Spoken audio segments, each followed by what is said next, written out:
Spend a lot of time trying to build stuff on Aptos as well. So you guys aren't alone. I'm not going to just tell you guys how to build stuff. I actually try to do these things myself and test them out and make sure that, hey, like if you guys get stuck, I got the same problem. I'm going to fix it along with you guys. So today I want to talk about a bunch of the different tools that you can use to build on top of Aptos. We're going to call it the Aptos Development Toolkit today. I think the marketing team came up with this for me today. But I'm super excited to tell you guys how to build an Aptos. So first, I was trying to think of something I wanted to build for this presentation. And for me, I was thinking, I want to make something fun. Like, as much as I want to make something like an NFT image, or how you did something, or something boring like a game of tic-tac-toe, I was like, we need to be more fun here, right? What's my favorite phrase that I see on crypto Twitter? Is no crying in the casino. So what I decided is I want to make a full game of craps. And like every person who ever tries to program something today, I have no clue how craps works, and I don't know how to program it. So I wanted to make sure that I would do the same thing everyone else would do, which is vibe code as much as possible. So first, I've actually tried to build a lot of vibe coding contracts on Aptos and a lot of different applications on top of Aptos. What I do find is that if you try to just tell it to do something out of the blue, it doesn't necessarily have as much templating and things that work as well. We do have the Aptos MCP, which does use the templating, but depending on which AI tool you use, which model you use, often doesn't actually stick and make something that works without you having to make a lot of extra manual manipulation. So one of the tools we actually added, I think about, it's now been a year or year and a half, is create Aptos dApp. Similar to create React app in the JavaScript world. It creates a full stack app for you, and it will create a contract for you too as well. So you can create a little boilerplate contract.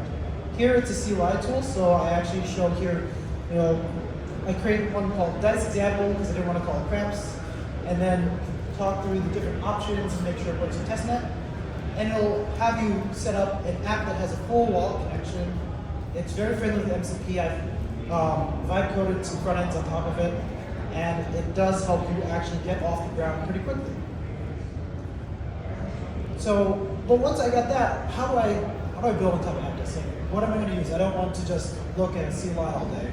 So we actually have two plugins for building on top of Aptos in your IDs. The most popular, which I put up here first, is the VS Code one. Especially like between university students getting free cursor subscriptions and a lot of other vibe coding things. VS Code works out really well for this, so it gives you full highlighting, gives some integration for checking different things, and works along the way there.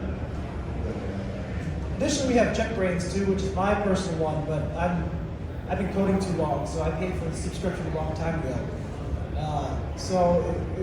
This one actually I like a lot. It's been very helpful for me, and I've worked on tons of contracts both for individual applications and also for the actual framework that everyone else built on top of on Aptos. And the last thing I want to talk about right now, and it's going to go throughout the rest of this presentation, is Geomi. I've been pronouncing it wrong all day. So Geomi is our platform for MVC, keys, no-code indexing, gas stations, RPC, and much more. They're going to continue to add more products on top of it. Built by labs, it does provide basically a one-stop shop for being able to integrate with Aptos. And these guys will be here also in the back, and there's a table later on that you guys can talk to them if you have any questions. So great. I vibe coded with some starts, but I want to set up the MCP keys so that I can get as much usage as possible out of Geomi. So what you can do is you can go to geomi.dev and actually get what we call a lock key, so that it integrates with MCP and make sure you can actually integrate, and it will create gas stations and key API keys, other things that integrate with your application. And just in case someone can't find it, because I always forget where it is, it's under your name, and you click on it, and you can actually go to bot keys and create a key there. So once I've got my bot key set up, do check out the aptos.dev docs if you want to figure out how to actually integrate with your different tool, because every tool is different for integrating MCP. In this case, I'm using Warp because it makes really nice pictures instead of using Cloud Code. It has a lot of junk in the middle. So I go, all right, Warp, I want you with Cloud Sonnet 4.5, make me a full craps game. Make it Aptos move, mobile players, I want betting periods, I want everything to work out the way it is. And you know what? In one shot, it's a pretty good contract, actually. It doesn't compile yet, because what it does is it somewhat mixes in some Rust and some Move together. But after some creative asks on MCP and then like some cleanups for me, because I've been doing some coding a little while, the compiler will tell you, hey, there's something wrong with this part or that part. You eventually get, okay, something's finished and built. So once I've gotten it finished and built and I've got this contract cleaned up, what I'll do is I'll go actually ask it, hey, I want to audit it, I want to test it, and go log. The one thing I will say is all the AI models, Claude, ChatGPT, etc., they recognize Move pretty well actually today, especially Aptos Move. So it'll actually tell you, hey, I have a critical vulnerability. I actually had several from this vibe coded contract, which actually told me, hey, like, in this case, it says I can put money into the casino, but I can't get money out of the casino. So that's probably a bad thing for the person who's running it if they can't get the money out at a later time. And then there were a couple other things along the way, and even so much as saying like, hey, like maybe this function doesn't do what you want it to do, or they're missing an error, things like that. All right, so now I've got my MCP and I've gone and made a bunch of contract changes, but we don't like integrating with things with CLI. I don't know if you guys like to gamble through a text box. I don't. So we need to make it a craps table. So luckily with the Create Aptos dApp, it creates a template like this, where you can see in the upper right-hand corner, there's actually a connect wallet button, which is already connected in this example. And then it has a bunch of different boxes with buttons. And what I found is with using the MCP tools, it actually is very good at taking the boilerplate contract and making it into something that looks like something more familiar. Each one of these boxes actually will either view a function on chain or actually execute the function on chain for you. And it all works pretty seamlessly. Some functions need to be updated, but it does make it so you can just easily have it along the way. And then we don't want necessarily to have a full application where you're clicking every time, you have to approve it, you have to pay gas. This isn't the way it should be. So you can actually go to Geomi and set up a gas station pretty simply. So once you've deployed your contract, you can see this module address here. You can pick the module and you can actually select which functions you want to allow to pay for gas. So only transactions that come into your gas station with the key and these functions are allowed. And you can actually set different parameters on whether you want to rate limit how many times a person can use this function in a period of time, how much money you want to spend over time, and it really allows you full control over making sure that when you're providing gas experience, it's not going to break your bank, and that people are fairly using it.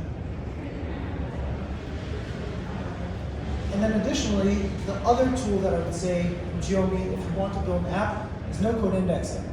This is a fairly trivial example, and it's not really good for that, but I need something on the slide. There are events that are emitted every time you do an action. So let's say you play a game of craps, you roll the dice. When you roll the dice, you're going to have a bunch of events of, did you win, did you lose, did you make a bet, did you lose a bet, how much you have to pay out. All that will be recorded in events. And then you can go and put those into a database to make it easier to index over time. So you don't necessarily have to store or look up the data on chain about what are the historical bets, how much money have I lost, how much money have I gained. I can actually just easily do it through no-code indexing. You can drag a bunch of boxes, set a bunch of stuff, and you don't really need to be an expert at how to do indexing, which really is usually what ends up happening in these spaces, especially with, if you need a really high performance indexer, you end up writing a bunch of Rust code, which can be really confusing in itself. And the last tool that you need for the full toolkit, so we've got AI tools for coding, we've got gas stations, we've got no-code indexing, so now we've got all the data, we've got a front end, we build all that. The one thing that's the hidden tool behind all of this is the Aptos CLI, which lets you do compilation, testing, linting, formal verification if you want it, things like that. And it very much does give very detailed data about where exactly you have issues. Very similar to Rust, it's a very complex compiler that will very often tell you, hey, these are things you want to actually fix along the way. So very much very useful, and if you necessarily don't want to figure out how to use the CLI tool, Aptos MCP actually is integrated with all those tools. So when I told it to do the audit earlier, it actually ran these lint tools, and it ran these compilers, and read the outputs, and gave you updates to figure out how to do it. And actually, since I was running this in Warp, when I run this function and it says like adder, player, data, and it says warning, Warp will actually identify that that's an error and say like, hey, I'm going to do exactly the change that it said there, and it gives you a button to actually approve it. So at that point, it's like you're just talking to your friend who's looking over your shoulder and telling you, hey, you made a mistake, maybe you should fix this again, which is often what people ask me to help them do, so it's great to have someone along the way there. But these are all pretty much tools that let you build everything on Aptos, and we do have an Explorer and other things that let you integrate and access the functions on-chain and do things like that. But if you have any questions about Aptos or Geomi or developing on Aptos, please let me know. My name is Greg Nazario. I'm DevRel at Aptos, so please feel free to come up and talk. And I've also been told the Geomi guys are going to be back here, over there. And then they will also be at a booth in the main lobby, so please check it out. Thanks, guys.